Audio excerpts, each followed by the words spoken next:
वालेकुम नाजरीन, मैं हूं सादिया गुल और आप देख रहे हैं मेरा यूट्यूब चैनल। आज हम बात करेंगे कि मोटरवे पे जो एक अफसोसनाक हादसा पेश आया है भेरा के करीब, जिसमें एक फैमिली लाहौर से इस्लामाबाद ट्रैवल कर रही थी। और जैसा कि आपको पता है कि लाहौर से इस्लामाबाद तकरीबन साढ़े चार घंटे का सफ़र है। और अमूमन जब लोग ट्रैवल करते हैं मोटरवे पे या कोई भी इंसान जब ट्रैवल करता है तो उसकी कोशिश यही होती है कि वो अपने सफ़र को बहुत अच्छा, आरामदा, बहुत पुरस्कून बनाए और सफ़र खुशगवार गुजरे। और अमूमन लोग घर से खाना वाना नहीं लेके जाते, क्योंकि रास्ते में दिल करता है कहीं स्टे करें, कहीं बंदा फ्रेश होता है, कहीं से कुछ हल्का फुल्का ख़रीदता है। अमूमन लोग हैवी खाना पसंद नहीं करते ये सफ़र में, तो हल्का फुल्का जो है उसको पसंद किया जाता है। तो अब तो माशाल्लाह से हमारी मोटरवे पे काफ़ी रेस्टोरेंट और ढाबे वगैरह जो हैं वो हो चुके हैं, बन चुके हैं। जो लोग ट्रैवल करते रहते हैं उनको तो पता होगा कि वहाँ पे जो है अब तो हर चीज़ अवेलेबल है। नाज़रीन, ये जो ढाबे हैं यहाँ से अमूमन लोग पेस्ट्रीज, कबाब, सैंडविचेस, लेज़, कोल्ड ड्रिंक्स और जूसेस वगैरह ख़रीदते हैं। इस फैमिली के साथ भी कुछ ऐसा ही हुआ। मोटरवे के किनारे पे एक गाड़ी काफ़ी देर से खड़ी थी। जैसे ही मोटरवे पुलिस उस गाड़ी के करीब गई और उन्होंने उस गाड़ी का जो शीशे हैं वो नॉक किए, बट उन्हें कोई रिस्पांस नहीं आया।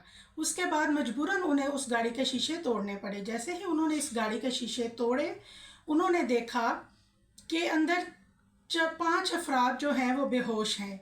बहरहाल पुलिस ने उनको रेस्क्यू किया, फ़ौरन से उनको भेरा हॉस्पिटल जो है वो पहुंचाया गया। लेकिन वहाँ जाके 4 अफराद की डेड जो है वो डेड डिक्लेयर हुई। एक जो उसका ड्राइवर था उमर कासिम, वो उसकी हालत काफ़ी तशवीशनाक थी, बहुत हल्की हल्की उसकी सांस चल रही थी।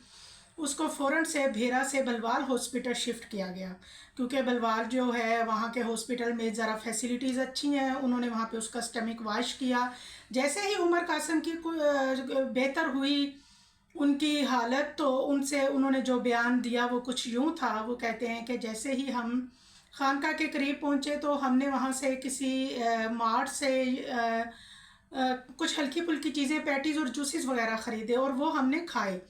वो कह रहे हैं कि तकरीबन ये खाने के 1 घंटे बाद मुझे अपने जिस्म में एक शदीद किस्म की वीकनेस सी महसूस हुई। मेरा सर घूमना शुरू हुआ और मुझे लगा कि मैं गनौदगी की तरफ जा रहा हूँ और मेरे हाथ पाँव बिल्कुल ढीले हो गए। और उमर कासिम के मुताबिक उसको इतना भी मौका नहीं मिला कि वो कहीं साइड पे गाड़ी खड़ी करके दरवाज़ा खोल के किसी को हेल्प के लिए बुलाता।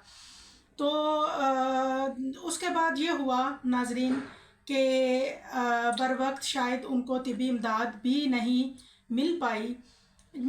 हमारी मोटर वे जो है वो माशाल्लाह से जगह जगह वहाँ पे अच्छे जो रेस्टोरेंट और ढाबे वगैरह बने हुए हैं। लोग जो वहाँ पे कारोबार कर रहे हैं वो लाखों लाखों रुपए दे के वहाँ पे कारोबार कर रहे हैं। आप ये देखें कि हमारी जो फूड्स अथॉरिटीज़ हैं, क्या उनके ऊपर ये ज़िम्मेदारी नहीं आती कि वो जाके इन चीज़ों को चेक करें, चीज़ों की एक्सपायरी डेट चेक करें।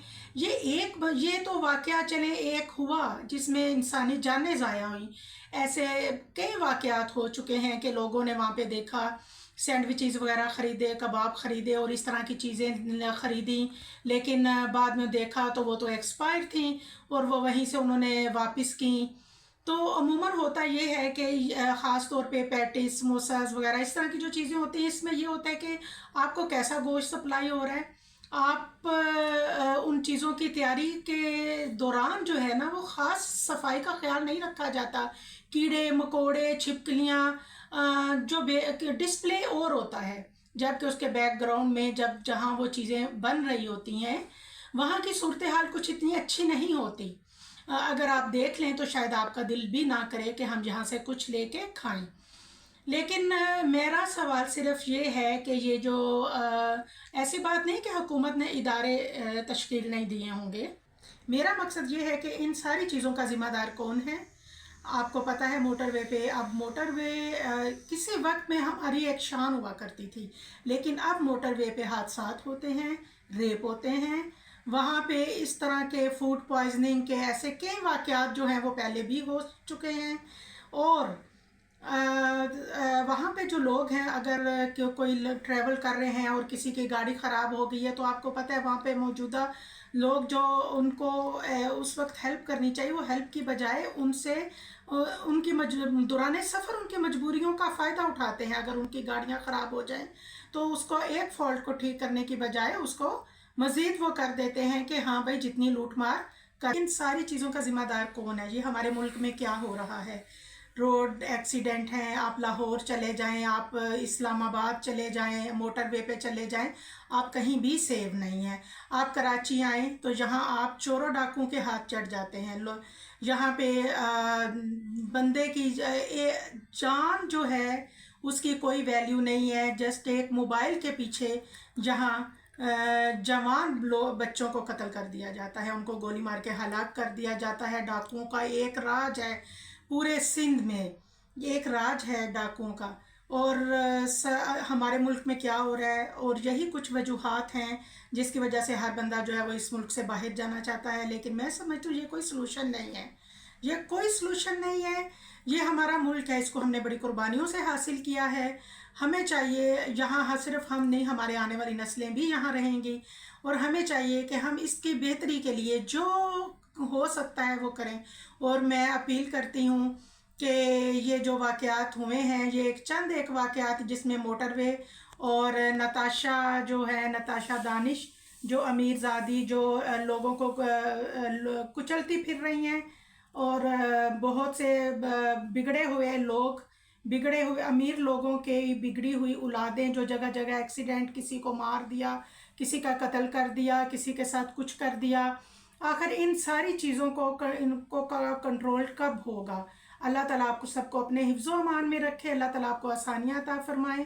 ہمیشہ اپنا خیال رکھیں، جب بھی آپ ٹریول کریں تو ان چیزوں کو مد نظر ضرور رکھیں، اور خدا آپ کو اپنے حفظ و امان میں رکھیں۔ انشاءاللہ اس ٹاپک پہ نیکسٹ پھر بات ہوگی۔ اللہ حافظ۔